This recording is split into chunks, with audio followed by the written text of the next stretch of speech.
Hi, Steve Adubato. More importantly, it is my pleasure to welcome back, by popular demand, to our studio here at Lincoln Center, Lisa Oz, the author of The Oz Family Kitchen. How many books have you put together? My own 2, and with other co-authors. For example, my husband, about 7. Oh, your husband, what does he do? Oh, he has what day are you asking what he does? Yeah, most Dr. days Oz, he's a television host. Yeah, and he is America's doctor. Yeah, Yeah. he is. How is your home a typical American home? Is it typical? Oh, define a typical American home. I have these no idea. days. Ours isn't. I mean, Ours is nuts. I mean, When it comes to food. Well, so that was part of the reason I wrote this book, is because people assume that we're not anything but typical, that we eat. What does he allow people to eat? Yogurt with blueberries for breakfast. I assume that. Lots of nuts. Yes. And only kale for Right? dinner and lunch. Yes. That's not true? Yes, of course. That's all we eat. No, of course not. We eat great food, but my philosophy, and Mehmet's as well, is if food can be really good for you, and if it is tasteless, you're not going to eat it. And if it's not in your body, it's not helping you anyway. So food has to be delicious. Food has to be joyful. Food should be a celebration of life. It should make you happy, not make you miserable. I mean, when was the last time you ate something you didn't like? You're grouchy about it, and you don't want it, and then you are resentful that you had to eat it. So the food we eat is great food. We eat at home. We cook at home. I cook. I say we. The kids help. Mehmet's not much of a cook. He does not get involved in the cooking. No, he will actually join me in the kitchen. He's great at hanging out, but he will taste and do emails while I'm cooking. Did you say great at hanging out? Yes. No, he is. He keeps me company. Otherwise, it's lonely if you're just chopping away by yourself. So I love everyone in the kitchen. When we have parties, I want everybody to start the party in the kitchen. Open the bottle of wine in there. Hand everyone a knife or a mixing bowl. Yeah. Talk about the recipes in here. So they're mostly plant-based, which I don't want to scare people away. Plant-based is vegetarian, but they're not all vegetarian. Because our family, you asked if we're typical American. I think in one way we are, in that everybody in our family eats something different. And so many people now are trying different ways of eating. I'm vegetarian. I have one daughter who is gluten-free and vegetarian. My son is practically paleo. He doesn't want any grains. He's also gluten-free, but he wants to eat meat a lot. And then Daphne, who has to eat everything because she's on a cooking show. Yeah, by the way, I tell everyone, Daphne's got a pretty darn good career going. She does. She does. Is that the most fun job ever? Looks like a great job. You go to work, you get hair and makeup, and then Mario Batali feeds you. Tell everyone where they can check her out. The Chew on ABC at 1 o'clock. Great gig. Yeah, it's a great gig. By the way, let me give the subtitle. It's The Oz Family Kitchen by Lisa Oz. By the way, your husband did the foreword. He did the foreword, and he has health tips through the whole book. Of course. Yes. But how about this? More than 100 simple and delicious real food recipes for our home and yours. Yeah. So these recipes. Yes. Took you a while to put them together, though. Well, 30 years, because these what the recipes that are in that book are what we've been eating since we got married, and it's what I've fed my family over the years. It's every recipe in there is a real home recipe that we make at home all the time, and that's what we eat. So making that food has been a process of 30 years. Putting the book together, just the writing part, was about a year. Did you have to sit down, Lisa, and say, okay, what exactly do we eat? Let me make a record of that and figure out what's in it. Did you have to actually sit down with a team and do all that? No team. What do you mean no team? No team. I mean, you're the Oz Team Oz. What are you talking about? Well, I have my lovely publisher and a photographer and a recipe tester, but what about agent. your people? You don't have a bigger people team? Who are my people? My kids. Serious? Yeah. What do you want? My husband has people. He's got a huge empire. He's got a television show. Well, I've got, housekeeper. Well, you got a lot going on, but here's what I'm curious about.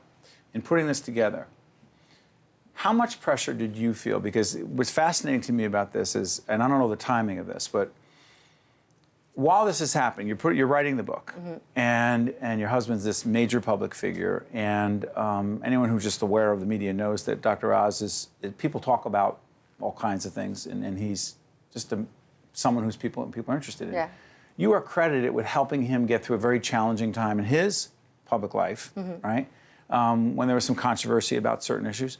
When was that happening in the context of this book? Same time. But I cook for stress release. I enjoy being in the kitchen. I love cooking.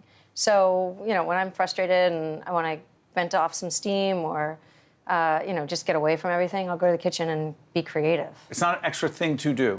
No, cleaning up is an extra thing to do. I do not like cleaning. So we do not expect a book from you about cleaning? No, definitely not. But the cooking part I love.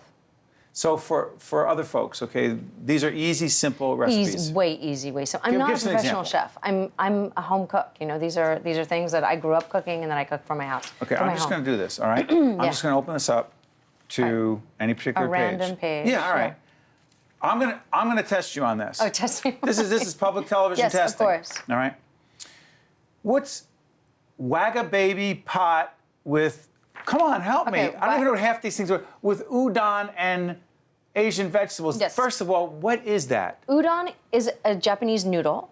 It's a thicker noodle, sort of like, it's about a little bit thinner than my pinky. Got it. And you have it in Japanese soups. Wagamama is a restaurant in London that we go to all the time. And this was a taste. This is what we order all the time. It's this big pot of soup when we're in London.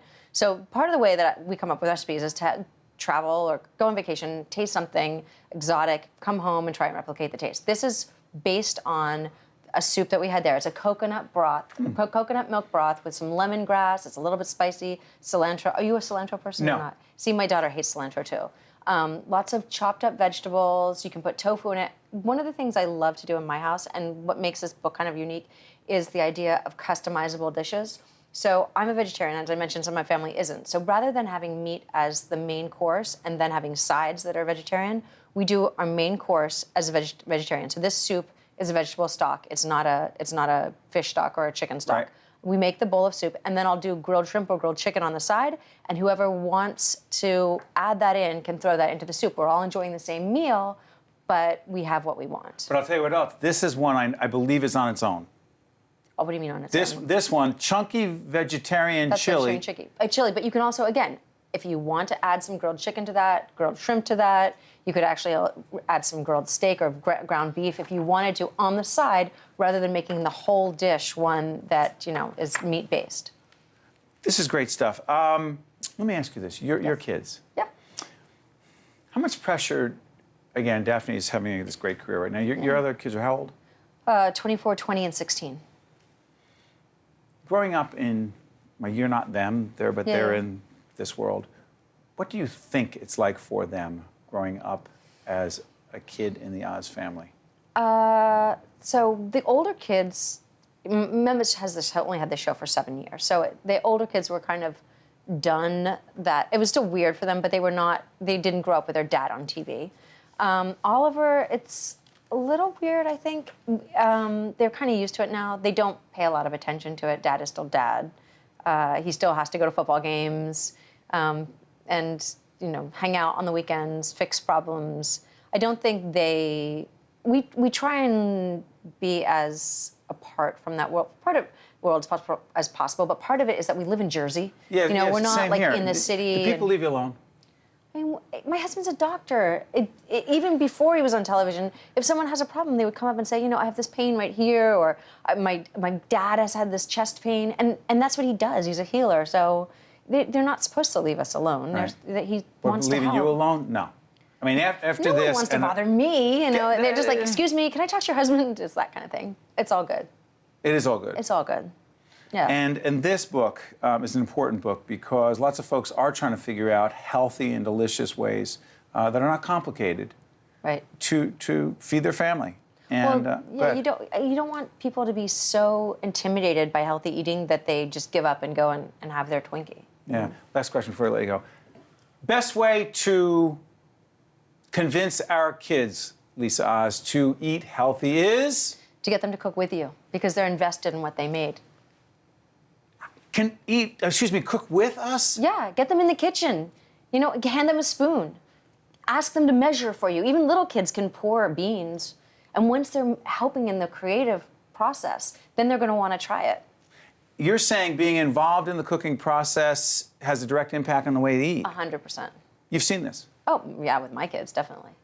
But you keep Dr. Oz out of the kitchen. No, he stays there. No, but you keep him out of the cooking process. I just want to be clear. I would love him to help. He's just not so good at it. But he's good at knowing what he's good at. Yes, he is. He's very good at very many other things.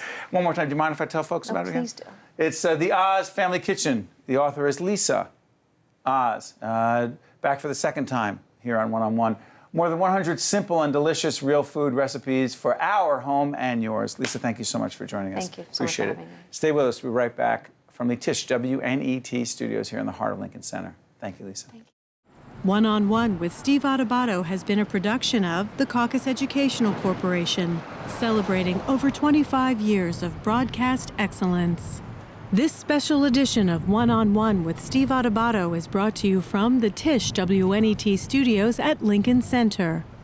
Funding has been provided by United Airlines, Investors Bank, Holy Name Medical Center, Health Republic Insurance of New Jersey, Fedway Associates, Partners for Health Foundation, and by ADP.